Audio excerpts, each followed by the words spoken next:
Hello mga ka-auto, this is Engineer Arky from Home Automated PH and nandito po tayo ngayon sa may Orchard Subdivision, Dasmariñas City to install ang ating smart fence. So kasama po natin ang ating team to support and samahan niyo po kami sa progress.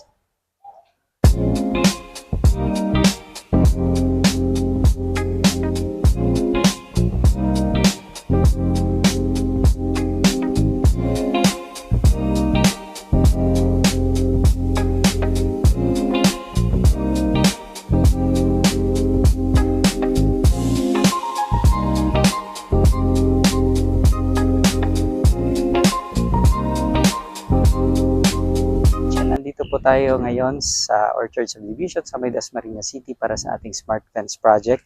And yung bahay po sa ating likuran, yan po yung install na natin ng smart fence. Full perimeter coverage. So, nakikita niyo po yung gate na bifold. Yan, lalagyan rin po natin yan.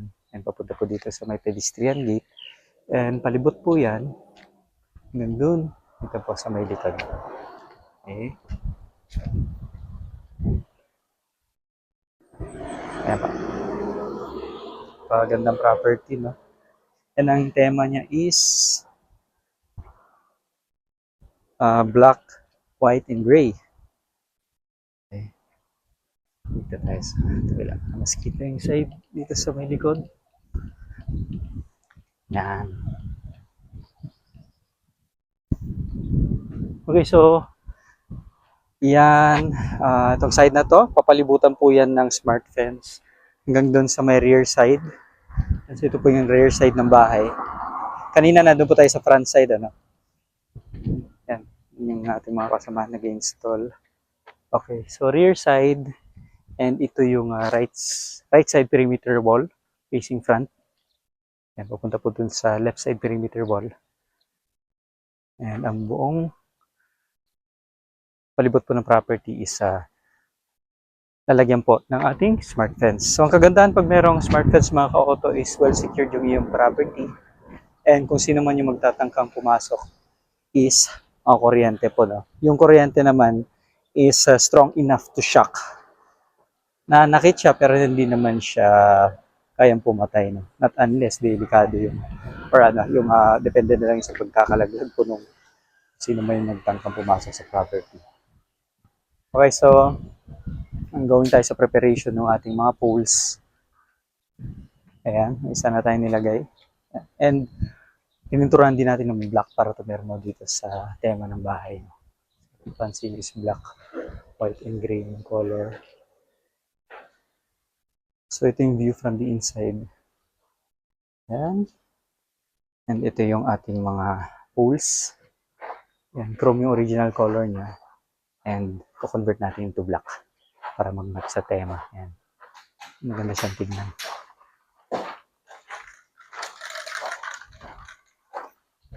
Ayan. So, ito yung right perimeter wall. And sa likod. Ayan. So, wala pang laman sa ngayon. Ayan. Mamaya is malalagyan na po yung mga poles. And nadagdag natin yung ating fence. So, ito na may rear side. Ayan yung view dito. So, meron lang tayong bubong dito, no? Ayan, dadaanan rin po natin ang fence. Para full coverage dito sa rear side.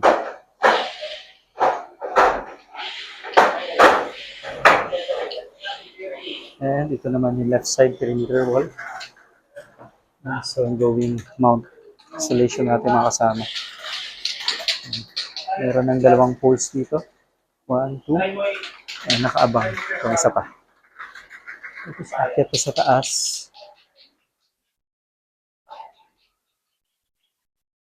And ko-cover niya rin itong left side perimeter wall. Ayan. So maglalagay pa tayo ng konti dun sa taas din. And drop tayo dun. Ayan. And diretso dun sa rear. Ayan. Para mabuo yung kanyang loop. Okay. So yun. Day 1 tayo ongoing sa installation. And target to complete yung latag within today. Ayan. Yung ating handle board pala. Ito ko rin location. ito yung ating electrical panel board. Ayan. So dyan, ito yung system na nagko-control sa ating smart fence. No? So, lapit siya dito sa ating system for gate automation. For smart fence. Kalapit lang para hindi mahirapan yung ating owners. Okay? Since itong gate is automated din. Ayan. Okay, so, ayun mga ka-auto. Yun yung rundown. And, update ko kayo sa progress later. Okay?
Hello mga ka-auto, so progress update tayo.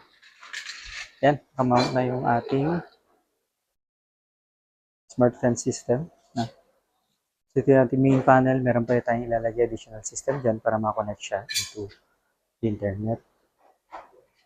Yan, so on top siya dito sa ating smart gate system. And nakamount na rin yung ating mga poles dito sa may pedestrian area. Medyo mainit ngayon mga ka-auto. Tapos magandang araw. Okay na yung sobrang init, wag lang maulan. Kalaban sa fencing is yung ulan. And yan po. Nakamount na yung partially yung mga poles natin. And kita nyo naman is kulay black rin siya. Nakaterno dun sa tema ng property. And going pa yung mounting dito sa left perimeter wall. Okay.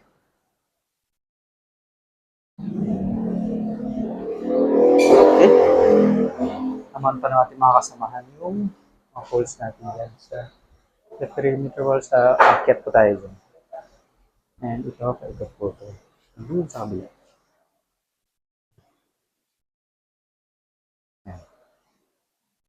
So ayan, going pa tayo sa pole mounting. Sharing more updates later.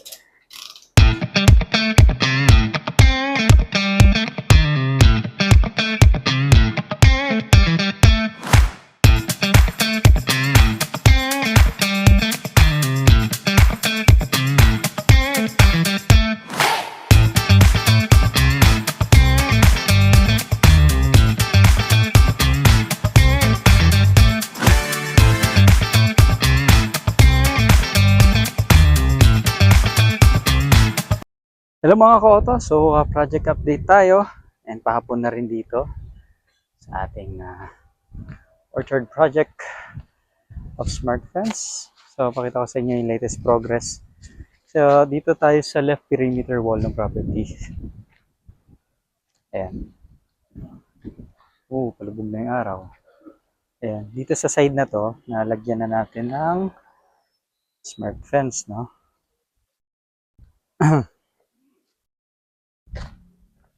Yan, so meron na siyang wire, nakalatag na. Pero unatin pa po natin yan.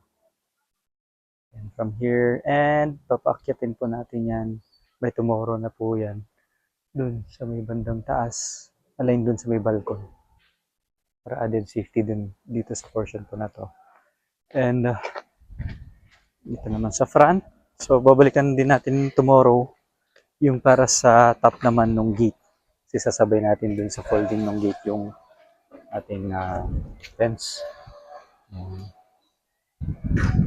Pero yung ating smart fence panel, naka-mount na. Ayan. Sama yung ating strobe light saka yung siren. So yung siren po na yan, yan po yung tutunog kapag nagkaroon ng breach na. So, yan lang siya malapit doon sa smart gate system. And ito yung view from the inside nung the perimeter wall.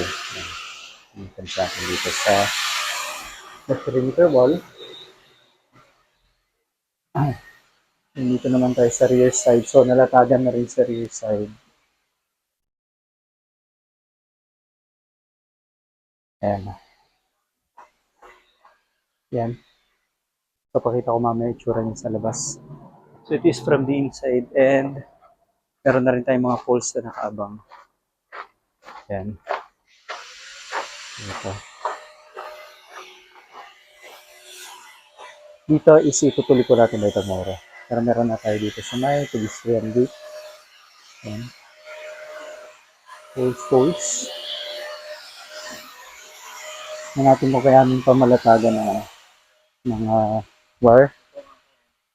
Doon tayo sa may bandang rear side para makita niyo yung view. Ay, pakalaking bahay. So, yun. Mainit buong araw mga ka-auto. So, okay siya. Kaysa naman na ulan. Buti ngayon isa malamig pa rin, no? Kasi January. Ayan, so ito yung view from the outside. Actually, dito na ako sa may kalsada. Para mas kita nyo, tawid ako. Ayan.